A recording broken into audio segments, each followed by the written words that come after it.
Some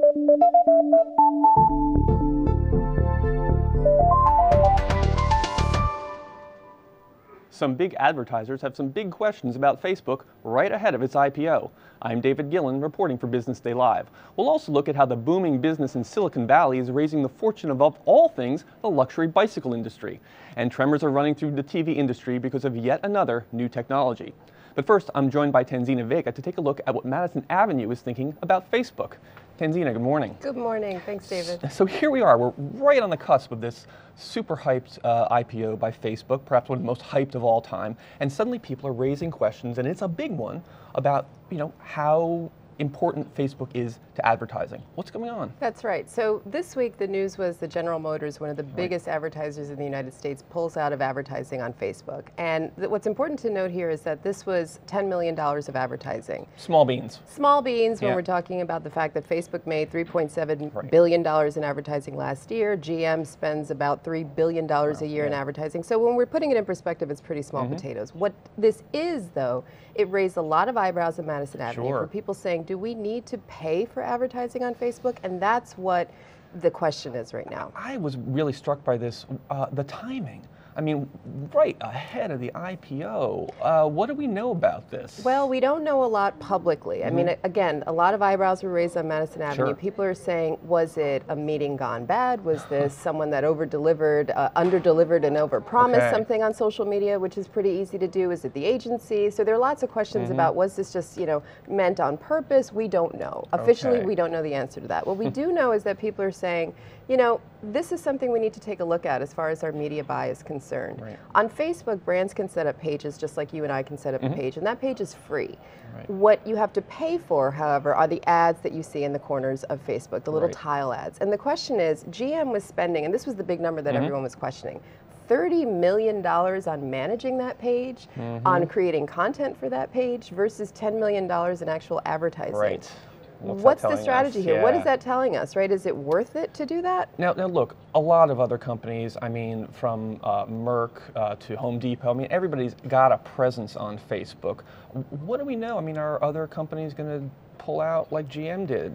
Well, the question is not so much, you're not going to see companies leaving Facebook. You've got 900 million people, nearly 1 billion people on the platform right now. It makes sense for companies to have a presence there. What you may see, and again, a lot of brands were very reluctant to share their strategy for competitive reasons with us, but there are agencies that we talked to who said, people are questioning whether or not it's worth spending the money to advertise on Facebook. So here we have this, in digital media, you've got something called paid media versus earned and owned, right? So a company can pay for traditional advertising on Facebook, on television, in print magazines or newspapers. Then you've got blog posts and channels and other types of media, viral videos that companies can create. So are companies going to start investing more in creating the content now that they've got thousands, if not millions of people who like their Facebook page? Is that where we start to see more engagement? Now obviously, again, back to the IPO, which is going to price in a few hours today and then start trading tomorrow if all goes well. This question of what all the users are worth. I mean, we're projecting out, I guess, $110 a person, but that's the best case scenario. I mean, is this going to raise questions about the valuation of this company? Right. Well, that is a question, and that is the best case scenario right now. I mean, we were talking about Forrester was projecting Facebook made about $4 per user. That's not a lot of money. So I think Facebook advertising works for certain brands. It might not work as well for other brands. When we're talking about advertising, so say you're a retailer, for example, you can offer coupons on Facebook and have people come and like your page and offer them a coupon, say for a free cup of coffee or 30% off, your next purchase. If you're a brand like an auto manufacturer, you can't really sell a car on Facebook, right? So how do you reconcile that? Does it become a brand offering? Does it become another sort of form where you start to see more investment in content, which means Facebook might not get a cut of that investment? Right. Tanzina, thanks. Thank you. So it isn't just businesses that do business directly with Facebook that are worried about the fortunes of Silicon Valley and California. One niche market that's thriving as tech entrepreneurs get wealthy is, of all things, the bike industry. Ted Troutman reports from Palo Alto, California.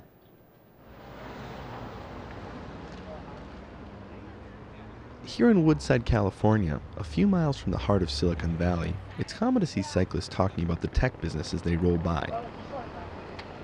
And according to Mark Richard, who co-owns Velotech Cycles in Palo Alto, what's good for the tech business is good for the bike business.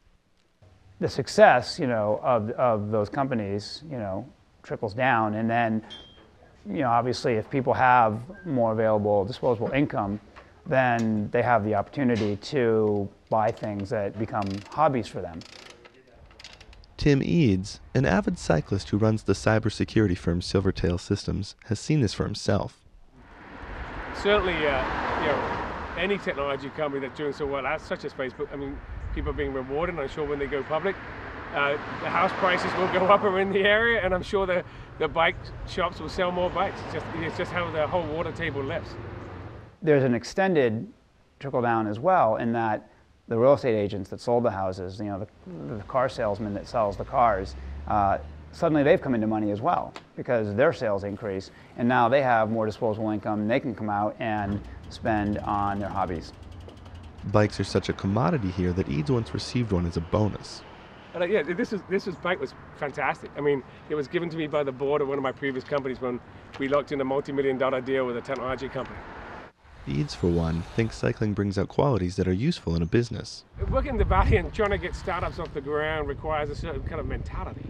You have to understand how to suffer, understand how to sacrifice, and be very kind of single-minded and driven. And so that kind of fits a startup very, very well. But gearing up to bike around here is not cheap. Eads has 8 bikes, which vary widely in price. The low is probably about $3,500, and the high is probably nearly $10,000. It does take a little bit of success to be able to afford bikes like this. You can't just, most 20-year-olds can't run out and just buy these bikes as college students. I think there is a group of cyclists around here that certainly believe that status is related to the quality of the bike. I think there's also a group of cyclists around here that believe that if it's going to be in your legs and lungs, otherwise it's not on the bike at all. People try and make up for it with the quality of the bike for sure.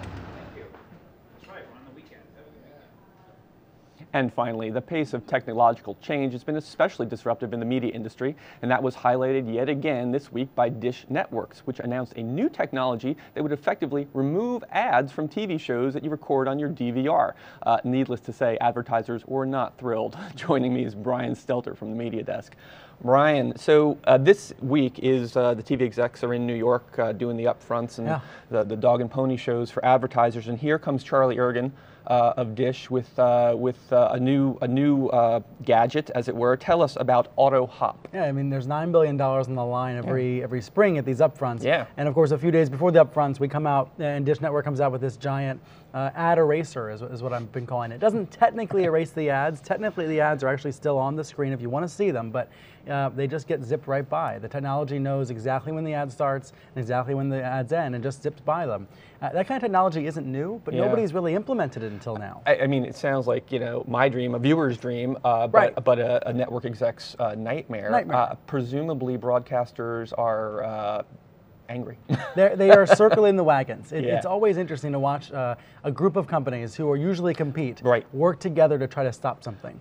And this is an instance of that now, with the networks deciding, can we sue? Can we renegotiate our contracts with Dish? Can we pull their advertising? And so far, that's all they've done. So far, they've taken Dish's ads off there. They say, we're not going to sell you ad time to promote this product that's going to hurt us. I mean, realistically, this kind of technology, it seems kind of unstoppable. It's just one of these things that's going to happen, and somehow we're going to have to adjust. I mean, what can they really do? What they can do is they can say to Dish, and they may do this, they can say to Dish, we provide you all these programs, all this content. You need this content to get subscribers. Well, we're not going to, either we're not going to give you that content, or we're going to charge you an excessive amount of money. Because think about it this way, if the advertising model in television really starts to erode, then networks are going to probably have to charge more. They're going to say they're going to have to charge more for their channels. So instead of paying $100 a month to Dish for TV, maybe you're paying $200 a month. Right. That's the sort of gloomy future the networks are going to portray if they can't make the advertising model work. Now this is like the Facebook story we just Yeah, had. we're talking about advertising, but and also the challenges of it. What got me was why this week? Again, I mean,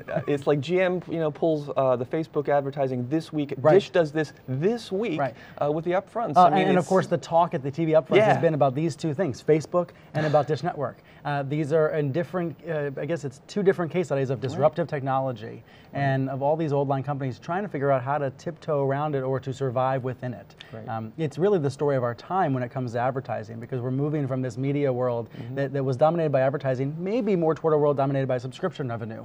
I don't think Facebook's going to make you subscribe anytime soon or ever, but certainly, we're seeing companies figure out what can they do besides traditional advertising. Right. And in Dish Network's case, it's take the ads away and maybe you'll subscribe to us instead. Right. Brian, thanks a lot. Thanks. That's all for today, but stay with us online at nytimes.com for our continuing coverage of this and other stories. I'm David Gillen reporting for Business Day Live. Thanks for watching.